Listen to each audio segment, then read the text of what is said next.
Hello, everyone, and welcome to the DMV Business Show. My name is Otto Sevilla, and today I have a special guest, Luke Silverman, co-founder of Bark Social. Luke, for those who may not know of Bark Social, if you can give us just a brief explanation as far as what the business is, please. Yeah, so first and foremost, thanks for having me. Really appreciate to be here. Thanks for the opportunity to speak with you and also the local business community and just general community as well. Bark Social is essentially an experiential retail for dog enthusiasts. We are essentially a large open air dog park that has a coffee bar and traditional kind of beer garden, wine garden aspect to it. Some unique features about it for us is that we have 3 zones. We have a zone that's completely controlled, temperature controlled. So 4 walls of roof, heating and air conditioning. We have a 2,500 square foot covered patio, which is open air. But it'll have fans and heat lamps for really hot and cold days, and I think that plays very well in a post-COVID era, just because it's open and it's not going to be continuous air circulation. And then we have a 25,000 square foot open air dog park, which is traditional dog park, but just very, very high end, great surface materials to reduce viruses, odor, increase drainage. As well as it's going to be kept meticulously maintained. Comfortable seating all around. And then we also have the food and beverage component. We'll be serving Ceremony Coffee, which is a great brand out of Annapolis, Maryland, and have been a great partner. And then currently talking to a number of local breweries to have hyper-localized breweries and beer offerings, as well as wine. And then we'll have a very small curated retail selection of great brands that we know and love personally, but they're going to be very high quality. Most of our products are made in America, and if they're not made in the US, they're printed in the US. And it's just going to be catered to this local market and really speak to our customers. In addition to that, kind of name brand, smaller privately held small businesses. In the retail space, we have our own line of dog treats as well as dog shampoo. The really interesting part about our dog treats is that everything is made in our factory in Baltimore. Everything is human grade. Everything is sourced from within 200 miles of our factory. And most importantly, it's limited ingredients. So it's either 1 or 3 ingredients, and that's it. So you can actually read the ingredients and you know what's going into your dog's body.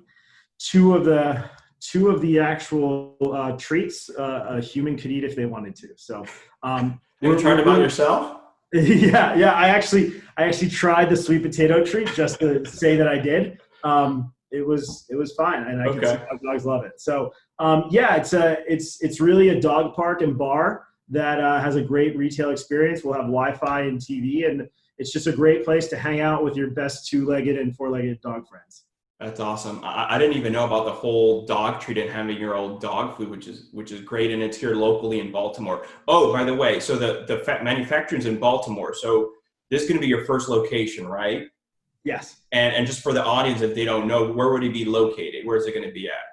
So our first location address is 935 Pro Street. It's actually in the Pike Rose development, right behind Rose Park. We share a wall with the parking deck that also has the Porsche dealership in it. And if you don't know where Rose Park is, it's the area formerly known as the Beach, right by Julian Pinstripes. Oh, that's awesome. I can't wait to go there with our little 4-legged friend. Yeah, excited to see you and your friend. My only thing with our dog, we adopted her about 2 years ago, and she's not very fond of little dogs. She's a mixed with Amstaff, which is a type of pit, and German Shepherd and Boxer. So she's a pretty good size. She's around 65 pounds. But I don't know, maybe previous with a former family she was with, little dogs that have she's not a big fan of. Yeah. No, that's important to know. It's really important to bring that up.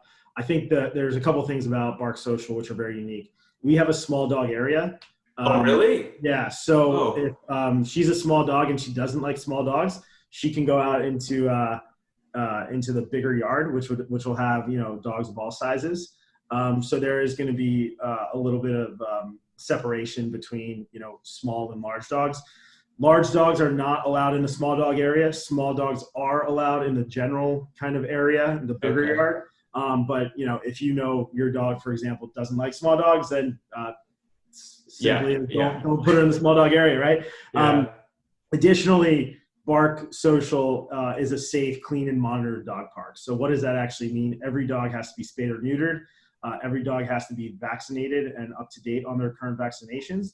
And then we have what's called Bark Rangers, who are trained by our veterinarian, who's also an investor in Bark Social. Our Bark Rangers will be trained by a vet as well as an animal behaviorist to identify any type of aggressive dogs, packing up, stuff like that. And here's the best thing about it. The best thing is I personally hate picking up my dog waste. And at Bark Social, part of the membership and entrance, you never have to do that. Our Bark Rangers are there to make sure that it's clean and monitored and safe. And part of that is actually picking up the dog waste and ensuring that the dogs all play nicely and are in a safe environment. So, I love that. Yeah, that's an added benefit. Some people have actually said, hey, I'd spend $1,000 just to go somewhere and not have to do that. I personally think that's a little crazy, but it just kind of proves the point. Luke, so can anyone just off the street come there, or is it membership, or would you have several options and plans? How does that work? Yeah, so we have several options and plans. So what is the best value right now is our founding membership. Our founding membership right now is $265. However, and that's for a full year, unlimited access. You could come from the second we open to the time that we leave. So $265 annually for the entire year. Yeah, okay. And you also, in addition to that, you get a couple things. You get prioritized and unlimited access. And I say prioritized because in the event there's another spike with COVID, all of these similar concepts have been able to stay open throughout the height of COVID. And that's because we're a pet retailer and essential business. Now, we would not employ daily passes for that because it would just be too much work. We would make sure that we would schedule and have reservations for annual members to ensure that everybody could get their time in the park in a specific day or week. However, it's really important the founding and monthly members would be able to take advantage of the if we go back to phase one or something like that. Sure. Number two, an annual member also gets 10% off our entire retail store. So that's leashes, that's treats, that's toys, and that's for the entire year. Additionally, we are identifying local partners where there will be additional discounts. So for example, there is a discount at a local dog groomer and doggy daycare. If you're an annual member of Bark Social, you'll get that there as well. And then finally, the really kind of great thing for me is that because I have a dog that I take to Petco or PetSmart to do self-serve dog wash, I think it's somewhere between around $20 in the market that I was in before. And at Bark Social, we'll have self-serve dog washes. Annual members will have a discounted rate of only $10 for a dog wash, and regular price would be $15. So there are a lot of benefits to it. We also have monthly memberships, which are $40, and then daily passes, which are $10. The best thing to note, though, is that those, even if you're coming for a day or a month, you're still going to have to register your dog. Again, because we want to make it very clean, we want to make it very safe, and a lot of that comes down to making sure that dogs are spayed or neutered as well as properly vaccinated. And so for that, there is a charge. Humans are free, so anyone can come. Any human can come. There's no charge. But the booze is not free, though. No, the booze is not free. It's not all you can drink. Okay. I wouldn't. I got to make money. I'm joking. Right? Yeah. That's where the margin is too. Yeah, exactly. And I think there's also I'm not sure if Montgomery County would be okay with that either. And here it's just a great kind of hangout. Think about being at your best friend's house, your dog's running around for a barbecue. We have that, but we just have a great experience with Wi-Fi, televisions. As you mentioned, my background is somewhat diverse, but I understand the significance of reality TV in modern America. And we'll have Bachelor and Bachelorette watch parties when when that's on. We'll have Monday Night Football and Sunday Night Football for, Washington and Baltimore games. So we're going to make it very, very active. Some of our annual members will also have really great opportunities for like dog training classes and kind of special events that we have. We're going to have a puppy parade in October, probably right when we open up. We'll have, pictures with Santa and the Easter Bunny and stuff like that as well. So it's just a really fun place to kind of hang out with your friends and, just relax. It's a great community of dog enthusiasts, but you don't need a dog trainer. That's good. That's good. Can't wait for you guys to open. And I'm actually glad you mentioned your background. It's a good segue, and we'll come back to Bark Social a little later in the episode. You do have a very rich and diverse background. And before we go there, I'd like to start off to sort of like just the beginning. Where are you from? Where did you grow up? Yeah. No, appreciate it. So I was born in a place called Ewing, New Jersey. It's right outside of Trenton, New Jersey, as well as Princeton. Okay. My parents, my mother's from that part of New Jersey. My dad's actually from Pikesville in Baltimore. Yeah. So that's a part of the tie-in to this part of the country. At an early age, my family moved to Allentown, Pennsylvania, which is about an hour northwest of Philadelphia. And I went to high school and college there. I spent my summers actually in New York City. My father and my uncle started a restaurant back in the 80s. And my uncle is still in the restaurant business. I've always been in love with the hospitality space. I always thought I would own my own, group of restaurants, bars, clubs, whatever it was. Started working in New York City kind of out of the necessity, because I remember specifically I had a lawn mowing business with a friend of mine in my neighborhood, and that was good. But I wanted something more regular because I could only get a couple lawnmowers, stuff like that. And I remember specifically I wanted to buy like one of those BMX bikes when I was like 14 or something like that, I think. And the money for the lawn business just wasn't enough to buy this ridiculously overpriced bike that I just thought I needed. And so at that point in time, my dad and my mom said, well, your uncle owns a bunch of restaurants, go work for him. And so from the age of 14, I was working in restaurants in New York City, literally, you name it, busboy, dishwasher. Luke, you're in Pennsylvania, right? So what, you're commuting to New York City? Yeah, so I would commute in on a bus. At 14. My parents were pretty cool. So Okay. my dad works in Manhattan still. Oh, my dad okay. in the fashion industry. So I would go in with him, and then I would spend the summers with my uncle in his apartment. And I would basically be the gopher, dishwashing, busboy. And as I got older, I took on more responsibility. I was managing restaurants in high school. I helped him buy a few restaurants. I helped him close a few restaurants. I did renovations.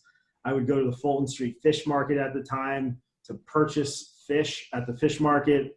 I went up to Hunts Point when it changed up there. I'd be buying tens of thousands of dollars for 15 restaurants, for seafood for 15 restaurants at any given time.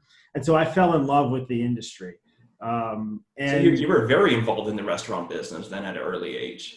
Yeah, absolutely. Yeah. Wow. And I thought, I was ultimately going to go to the CIA, the Culinary Institute of America in Poughkeepsie, New York. I had an interview there.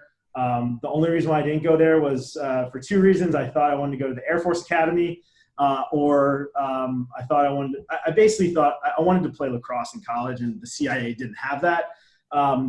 So I opted not to go to the CIA, but all through literally middle school, high school, and college, every summer, it wasn't an internship. It was working, 20 hours a day for 7 days a week for the entire summer, making as much cash as I could before I went back to school.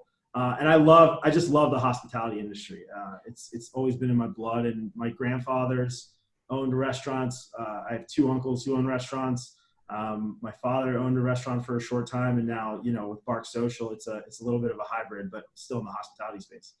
I'm sure it was exciting too. First of all, being in the restaurant business, which is a fast-paced environment, plus being in New York City at such a young age, teenager, and everything's just fast. And Yeah, I mean, you nailed it. I think the one thing that I love and I truly appreciate about New York is that you have the best of the best, right? I mean, you know, what's the saying? If you can make it here, you can make it anywhere, right? Yeah. And I truly believe that. I mean, there's a reason why, banks are there, consultancies are there, major brands are there, and why, New York City restaurateurs have this kind of stardom now. It wasn't like that when I was working with my uncle. I think the celebrity chef was just kind of coming of age when I, was in high school and college. Um, but it was great. I think the one thing it taught me was how to negotiate, how to do business with people, how to be successful and how to basically not compromise and ultimately be, top notch. Because if it's mediocre in New York City, especially in the restaurant space, it doesn't survive. And attention to detail, partnering with the right people, and identifying what your target customer and clientele wants is really, really important. And if you don't do all of those plus some, right, in New York City in the hospitality industry, then you're going to fail. And you're probably going to fail within the first few months. So it really gave me a really good sense of expectations and how I kind of go about my career, starting from middle school all the way to where I'm today. Before New York City in the hospitality, you mentioned you had a landscaping business. Is this in middle school in Pennsylvania? Yeah, yeah. So I Okay. lived in a subdevelopment. I think it was built in the middle of a cornfield, probably 30 years ago. I think it was probably a couple hundred houses. And my neighborhood, my best friend in high school and middle school, we started mowing lawns and throwing mulch into people's yard and stuff like that. But yeah, I mean, I've worked at an early age. My parents have always instilled a work ethic with us, and I am very fortunate. I came from a middle class family, so I definitely have had some great opportunities that a lot of people don't have. But the one thing that my parents did do is they instilled a work ethic in me, and what I say to my investors, what I say to my strategic partners with Park Social, and what I've said all along is that no one will ever outwork me. I mean, I literally signed that in blood because, it's very difficult to outwork me. And when you put a little bit of, when you surround yourself with great people and a great team and you have a strong work ethic, it's tough to beat. And that's kind of where my head's at, especially with Park Social. That's what it's all about, the hard work Mm-hmm. over time. I'm curious. So it looks like the entrepreneurial tendencies were there even at an early age. So growing up in Pennsylvania, you mentioned lacrosse too. So were you into sports, lacrosse, or when did the entrepreneurial spark come in? Or did you have other things before landscaping? No, it was always odd jobs and stuff like that. Okay. And, I'd go into New York with my family, and if I was in one of those restaurants, I'd probably be put to work real fast even before that. The entrepreneurial spark is really I think it's in my blood, honestly. I mean, my father and all of my uncles always have a small business or a side business, and I've seen what hard work and, kind of good business sense and kind of being your own boss can get you. So You saw that at a very early age at home or with other family members. yeah, Okay. absolutely. Okay. And then I think from also at an early age, there was that work ethic.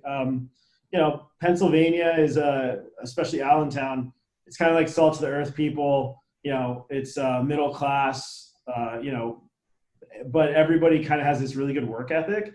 I played football in middle school and high school. I stopped playing football my junior year of high school and focused on lacrosse.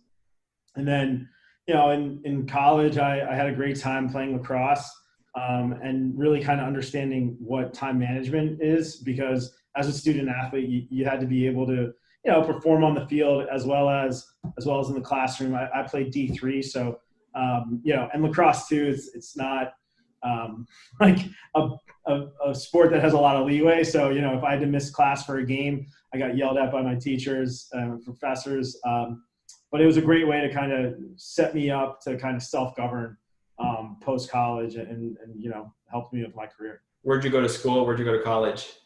So I went to Muhlenberg College undergrad, but I did my grad school at University of Michigan. And like most University of Michigan alum, I am a huge supporter. I'm 100% all in for any Michigan event, sports game. I'll network with anyone who's a Wolverine, and absolutely obsessed with the University of Michigan. So I apologize to those of you who went to Ohio State. So that's where you went, and you could even see it on the shirt there, University of Michigan. Yeah. I wear it proudly. You got your MBA there, right, Luke? Yeah. So taking a step back, I guess, post college, okay. I graduated in 2008. I started my own company, and it was 2 weeks before the market crash in 2008 in the fall. Okay. So I launched the business. I was living it was a wine timeshare for high net worth individuals and kind of corporations over in Italy. So I'm living in Italy at the time. Market crashes.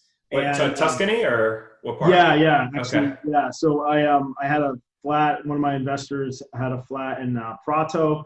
And if you're familiar with Italy, it's there's Florence, there's Prato and Calanzano, kind of the tri-cities in that area. My office was in Calanzano.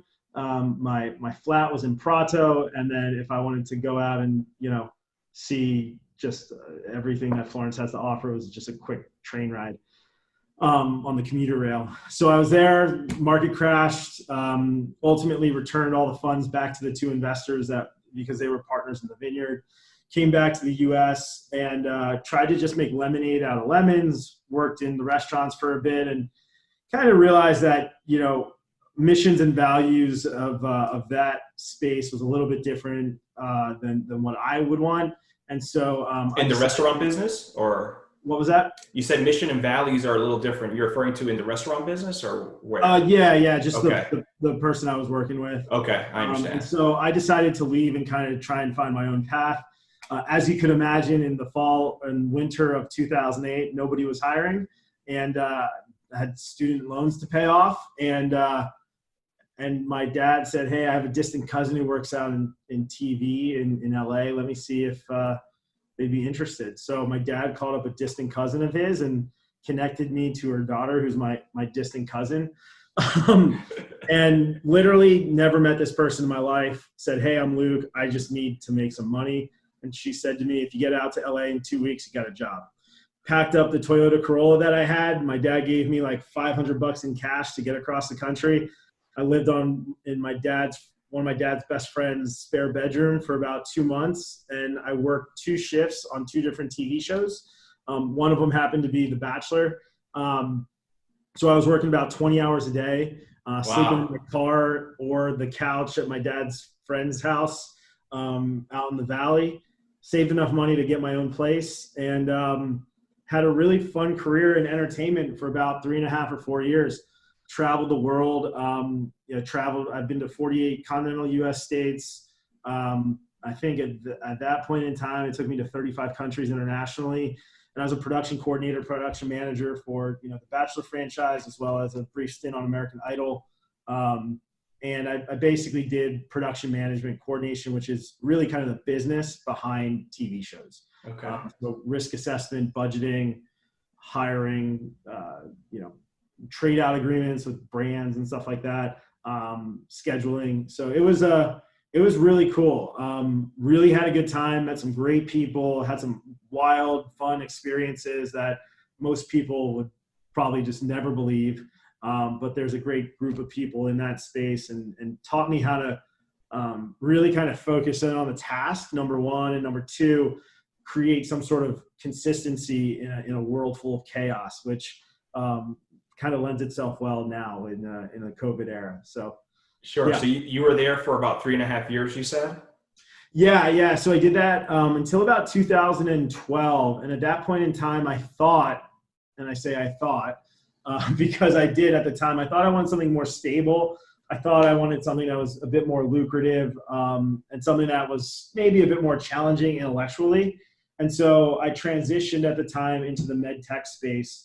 My brother has always been in the med tech space. He's a sales rep for medical device companies. And at that time, he had just been hired by a large medical device company as a sales rep. And he got me an interview with them in New York City, where I worked. And that was my first job in the med tech space as a sales rep for an orthopedic company. So you moved from LA back to New York City? Yeah. Okay. So I actually moved into my apartment in the East Village, I think like a week or two before Hurricane Sandy hit. So that was not very easy. But Hurricane Sandy hit, and I said to myself, why the heck did I ever leave LA? It's unreal. But yeah, I did that as a sales rep for 2 years, did really well, but I've always tried to challenge myself, and I get very, very bored and complacent when I'm not challenged. And I think that comes back to that entrepreneurial spirit, right? Yeah. As an entrepreneur, you're always challenged. And I think we're kind of crazy in the sense that we always want to be challenged, right? We always wanted to make it hard in a sense. And then that struggle makes the reward that much better. So kind of saying like, hey, I'm not getting it, what I wanted personally out of this kind of corporate sales job, I thought I would go back into kind of marketing and strategy. And over the course of, 8 years, I realized corporate America is never going to satisfy me. I mean, it's just not. It's not meant for certain people. Yeah, exactly. It's not, I'm not saying it's good or bad. I'm just saying it's not for me. Over that period, I decided to get my MBA. So I was working full time at a company. At that time, it was in Austin, Texas. I wasn't happy with my career. I enrolled in an executive MBA program where I'd fly back and forth from Los Angeles because Michigan has a great program in LA, surprisingly, where they fly out all their professors out there. Oh, I didn't know that. Yeah, it was pretty cool. Wow. So It was fun. So you got all the great things about Michigan, but I was in at LA. Yeah, going to school. I was flying back and forth from Austin to school every three weeks, and it just wasn't really making the cut. I was saying I'm not surrounded by people that challenge me. My personal experience within corporate America has been one that was completely unfulfilling in the sense that I always felt people did what was convenient for themselves and their own career and not what was best for the company or the team. And frankly, the safe decision was always the decision that went through, regardless whether it was the right decision. And I would continually get frustrated. And as somebody who grew up in a very kind of loud and outgoing household, it's very difficult for me to keep my opinions to myself when I think that there is something very wrong with the decision or the trajectory of a specific division or organization. And I never got that culture that I was envious of. And that's something that I'm really big on is culture. And so it got to a point where I was just completely frustrated and I just walked in and quit one day. And that's kind of when Bark Social really kind of went into high gear. So were you still flying back and forth to LA for the MBA program, or by then had you completed that? Yeah, no, great question. So I was in the middle of my MBA. Okay. I was working full time. I was living with my fiance who had just moved down from Portland to Austin to live with me. We had just got a dog, and I came home from work and I said, I just quit on the spot. I walked in, my boss wasn't even there. I was totally fine with that. I went to the VP of the company and I said, today's my last day. And he kind of was shocked. And I said, look, like I don't agree with anything going on here. I'm not getting anything out of it. The pay wasn't that great. And I just walked out, and it was extremely fulfilling. It was extremely frightening. And after that, I went on a 9-month road trip to 20 different locations across the country, similar to what Bark Social is. And I did a ton of research. And I said, Luke, so I'm sorry, you had the idea even while you were still working at that company in Austin and going to the MBA in LA. Yeah. So there's okay. Yeah, there's a dog park bar in Austin that I became friendly with the owner, and just love. So that's where you got the thought from. Totally. Okay. Yeah. Okay. So, and that was when I said, I think we can do a good job, and that's when I started talking to a few people and seeing what they thought, and just like any entrepreneur, it starts with a thought, and then you do some diligence, and you start creating the business plan. And in order to do that, I had to go see a bunch of these for myself. And it was It was a road trip with my dog. And it was, What it about was great. your fiance still together by then, or she was like, no? Yeah, no. So my fiance is amazing. She's a special person because we were together, and Okay. that was a very difficult time. Um, Yeah. but she stuck with me, and Okay. yeah. That's So awesome. yeah, Okay. No, it because was tough. you mentioned the road trip was alone, you and your dog. I was like, I wonder if the fiance was like, no, after the bomb Yeah, you dropped. totally. I mean, I think she'd be fine if I would have gone and did it myself. But the fact that I took the dog was not. It wasn't kosher for her. But nevertheless, it got me to where I am today. So Okay. you know. But by the way, what type of dog do you have? I have a 35-pound forever puppy. He's a pit bull black lab mix. Oh, wow. Okay. Frankie. Yeah, and Only 35 pounds? yeah, I think he was neutered like right when he was born. He's never matured. I mean, like he's like literally a forever puppy. So yeah, he's great. He's everything to my fiance and I. So That's awesome. So you do the road trip with you and what's the name of your dog? Frankie. Frankie? Yeah. Okay. So you and Frankie are on the road. You look at all these other similar concepts to what Bark Social is now. Mm-hmm. And then you come back home to Austin, or are you still flying to LA for the MBA program? Yeah, flying back and forth, Okay. figuring out what to do, but kind of doing this road trip between Austin and LA, or Austin and wherever I'm going, and working school into it. I mean, it was crazy, and I thought I was going to do that full time. My partner and I. So before that, my partner Jeff Kurtzman, he decided to kind of go all in on this as well, and we're funding it with our own money. We didn't even have a business incorporated yet. And kind of about 9 months in, I realized that, I really like where we're at, but I think we need to refine it a little bit. And at the time, this company called me up that I used to work for initially, and they offered me a job with a decent salary and to move me to Seattle. And I spoke to my fiance. I said, look, Park Social, which was a different, it was named differently at the time. Sure. I said, I know this is going to work, but this company just offered me a job, and I don't think I'm going to have to do that much. And I think Sure. it'll be able to float the company. Sure enough, my fiance and I, we love Austin, but it's really hot. So we wanted to get back up to the Pacific Northwest. And so we moved up there and, worked there for about 10 months, working full time, going to school full time, as well as literally working on Bark Social full time. I was averaging about 2 hours of sleep for about 10 months. Wow. Once that company figured out that I was not working on the company full time and my own thing, I got fired. And I was shocked that, it took them that long to figure out. But yeah, they terminated me, and that was kind of perfect timing because we were ready to start our fundraise at that point. And so I was working remotely in Seattle with my partner who's in Maryland, and we were looking for a location on the East Coast. We signed our lease with Federal for Pike Rose, and I was supposed to move back about 2 months before, but COVID happened, and I just got back here about 2 months ago. But yeah, it's been a wild ride. So are you still in Seattle, or you're No, not? I'm actually in Bethesda. I'm So actually you're in Maryland now. Yeah. Okay. So your partner Jeff, right? Mm-hmm. He's based out of Maryland. Yeah. So he was born in Howard County. How's the story there as far as you both connecting with the business? Yeah. So he's actually my cousin's husband. So we've known each other for about 10 years. Okay. And he's a serial entrepreneur. Jeff is it's great. He and I are completely different.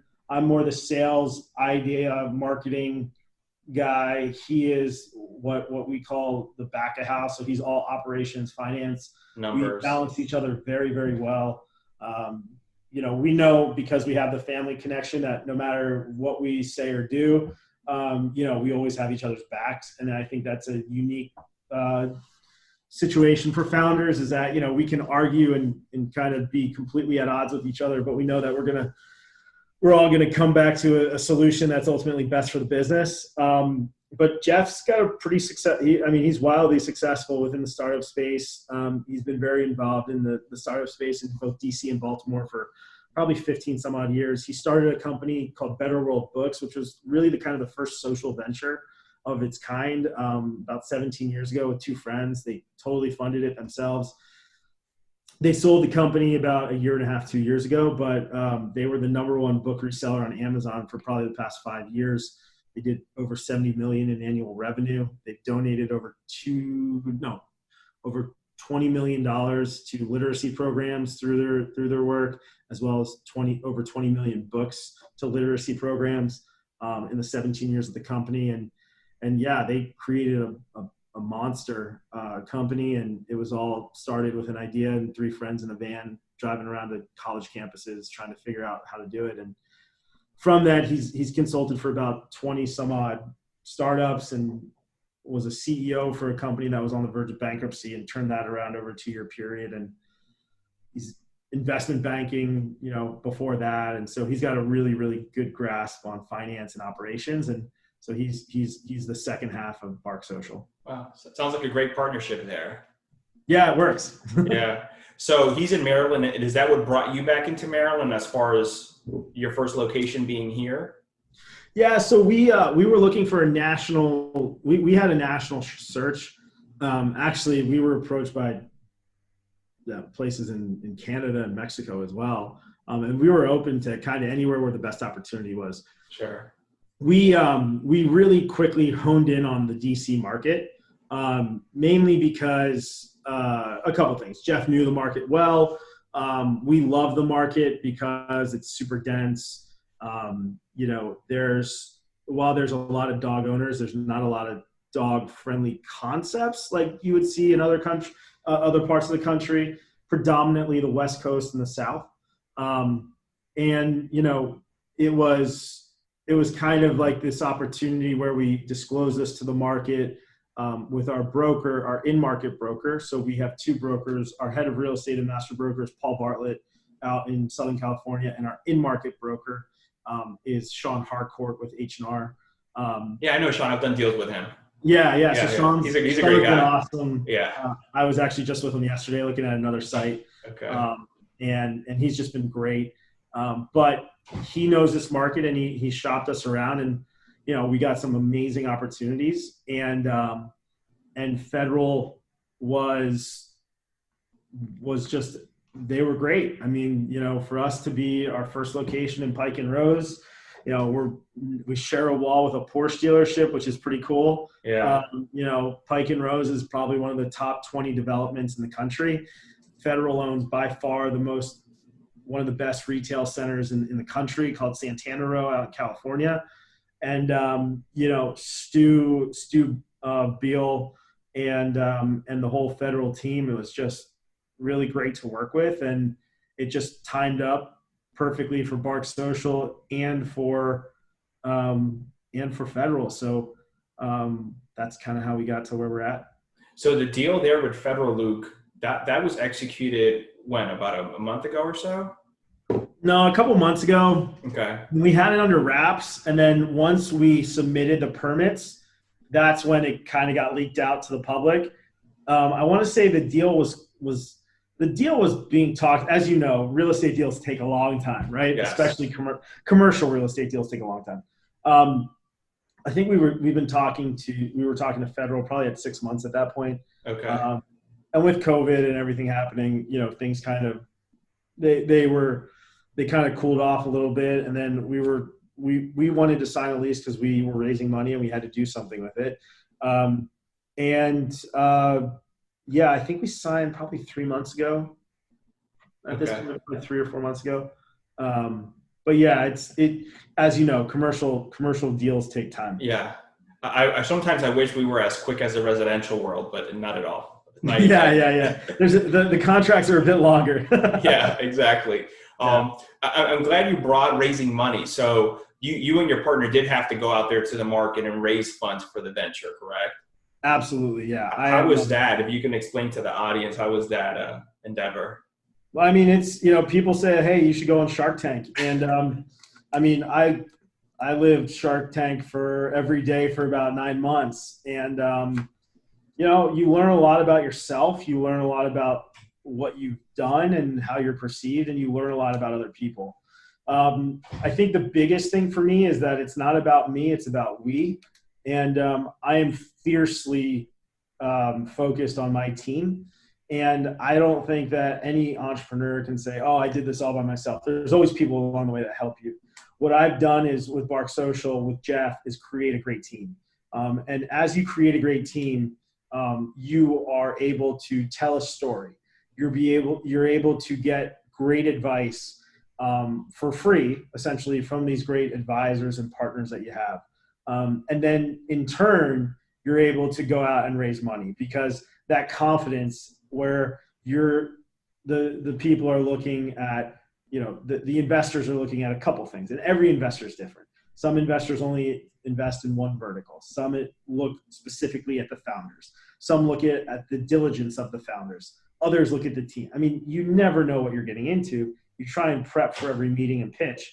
But what I said was, we're going to do the best research that we can. We're going to have a meticulous deck.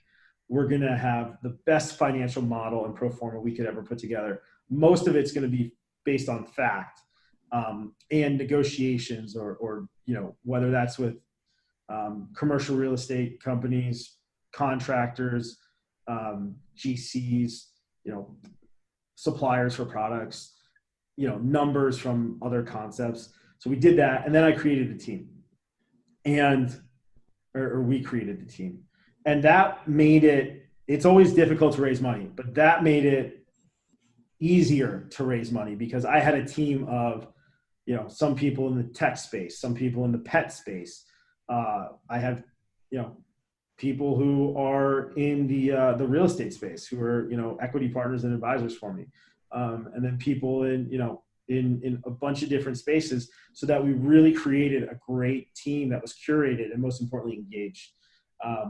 And have a great lawyer as well. I mean, my lawyer, George Nemphos of Nemphos Brow in Towson, I mean, just a stand-up guy who would always protect us, but most importantly, teach us what we should, give for, and what we shouldn't give on.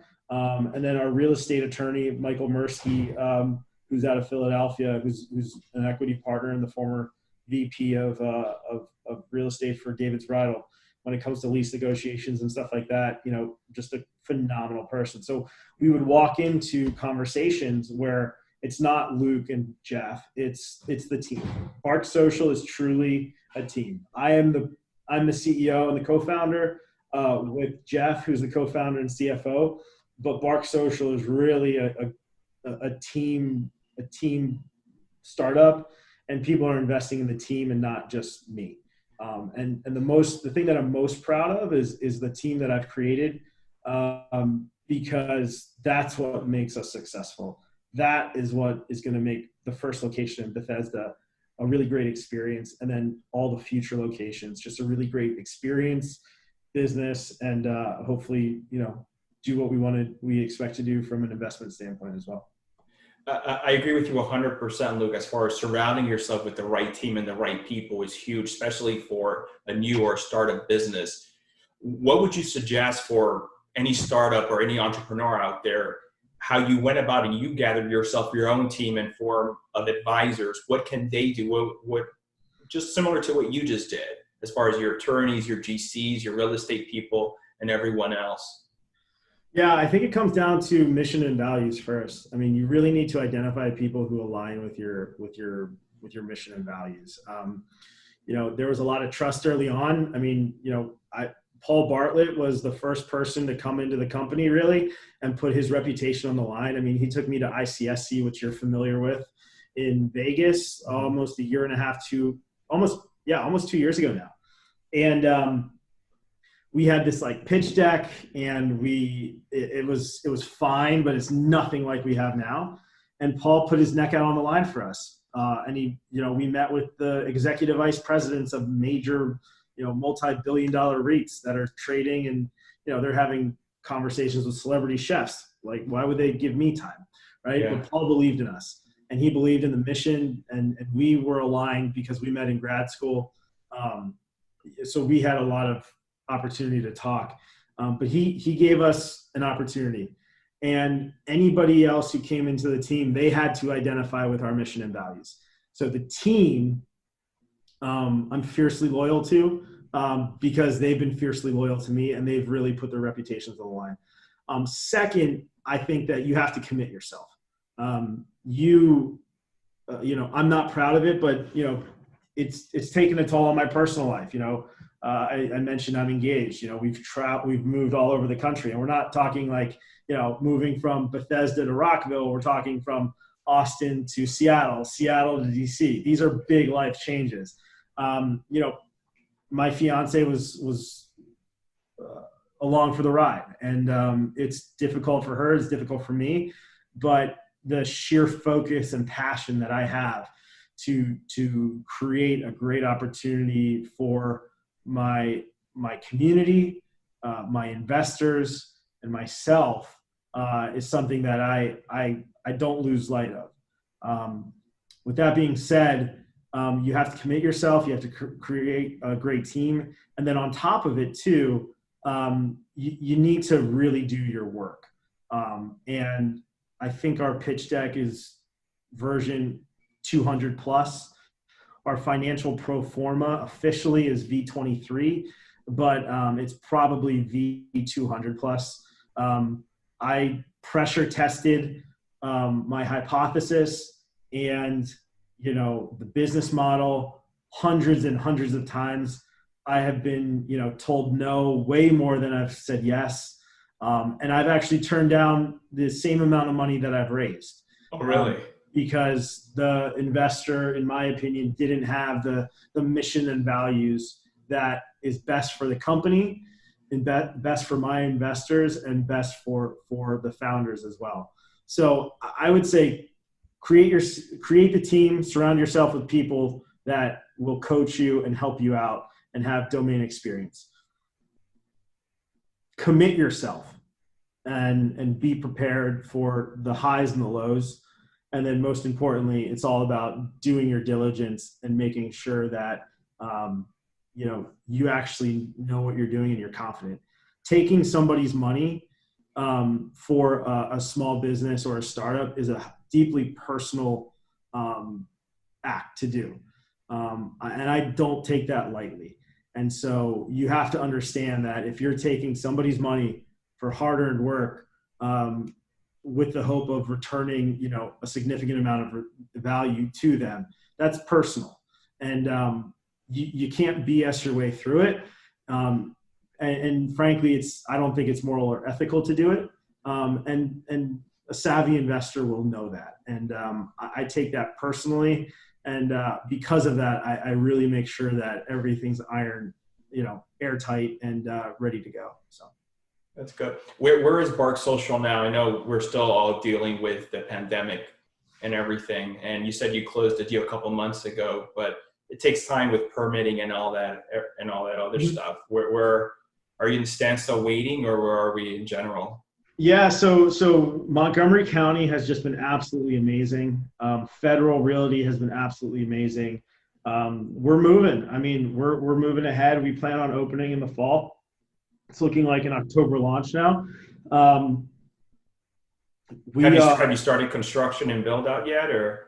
I think we start construction today, actually. Oh, really? I think we break ground today. Oh, awesome! Congrats. Yeah. It's a big step forward. Yeah, it's crazy. So it's a huge milestone. We have a pop-up shop every Thursday to Sunday in Rose Park, right next to Julie, where we'll be selling memberships as well as some of our locally made dog products. Again, Bark Social is all about supporting small businesses, donating to charitable causes, focusing on local, and if it's not local, ideally it's domestic. So that pop-up shop is up and running. I'm going to be there. I'm actually, right after this, I'm hopping into an interview and hopefully hiring my first employee to be a retail associate at our location this summer. So you could come in, learn a little bit about Bark Social. The response so far has been unbelievable, and the community has just been absolutely phenomenal and great. And I'm so excited to get this thing open. When does that pop-up open? So it's currently running from Thursday to Sunday. Oh, it's already open. Okay. Yeah. And I believe the hours are 10 a.m. to 8 p.m. Or no, 1 p.m. to 8 p.m. Thursday, Friday, and 10 to 5 Saturday and Sunday. So that'll be every week until we open. And right now we're currently in negotiations for a couple more locations. Yeah, we're just executing right now and just trying to make the best experience possible for the Bethesda community and our first location. That's good. The other locations, are they nearby here, the DC metro area, or other states? A little bit of both. I can't really say, but yeah, Here and there. you know, we anticipate having more than one location. Let's just put it that way. Oh, that's good. That's good. Yeah. What would you say, Luke? What's the driving motivator behind you, or what motivates you and drives you? Yeah. So, I think first and foremost, my family. I have a dog. I have a fiance. I think my parents did a really good job of raising me and just kind of making them proud. That's first and foremost. I think, now that I've accepted investor money, what drives me is making sure that I provide return on that and execute on what the promises are. And I also think the one that's kind of a higher level over everything else and kind of ties into family as well as investors, moral and ethics and culture. My goal is to create a great experience for my customers and to create a great business. I think that you can do that morally and ethically. I believe that all of that ties back to culture and just creating an opportunity where, my employees can grow with us, right? I hope that, this first employee that I hopefully hire today, could be with us for a very long time. Start as a retail associate, and who knows, maybe you're managing a whole chain of these. Maybe you're an equity partner over time. Yeah.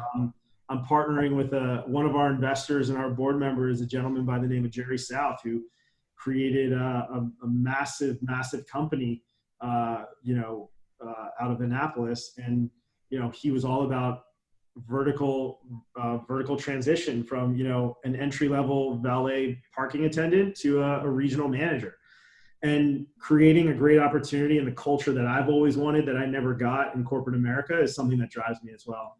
And just being the best. I'm fiercely competitive, but I also believe that sharing in that success is something that's critical, and giving back to the community. There's always going to be a charitable aspect to Bark Social. We have 2 lines of products right now that the suppliers give back to causes that they support. And then we also have our Give Back t-shirt, which every t-shirt sold $6 is donated to local dog nonprofits. So that ties into that morals, ethics, and culture. Just be successful, but do it the right way, and be a good person and be a good company where, when this is all over, I can look back and be proud of. Yeah. I think that we all see what's currently going on in our society. And I think that, business isn't, a zero-sum game. I personally think that, good businesses, especially small businesses, should really engage with the local community, the customers, as well as, give back to, local causes. And I believe that good business owners can be very moral, ethical, and that'll really kind of transition to, a great business and profitability. And so that's kind of the way I see business, and that's what drives me. Okay, that's good. So now we're entering what we call the fast round. Basically, I say a statement and you give me the first thing that comes to mind. You ready? Sounds good. Ready. What would you say, Luke, is currently your biggest challenge in Bark Social?